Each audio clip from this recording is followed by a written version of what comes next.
Hi everyone, it's Irma here, and in this tutorial I'll show you how to activate the premium version of Visual Composer Website Builder and gain access to all features available in Visual Composer, including unlimited access to the Visual Composer Hub, where you can find content elements, templates, and extensions, as well as there are more added frequently. There are a couple of ways you can activate the premium version of Visual Composer. First, you can open your WordPress admin panel, locate Visual Composer from the left side menu, and click on Go Premium. From here, if you don't have a license, you can get it by clicking on the I want to go premium.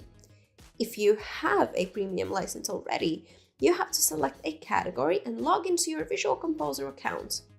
Once you're in, locate the license you want to activate and click on the Activate button.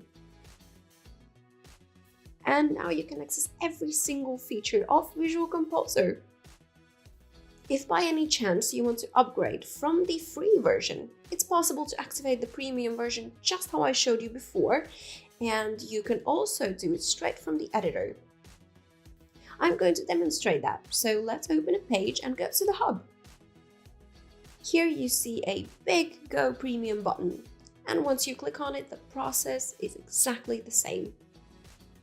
After upgrading, you'll have access to features like header, footer, sidebar builder, the full Visual Composer Hub, and many more. Thank you all for watching and enjoy!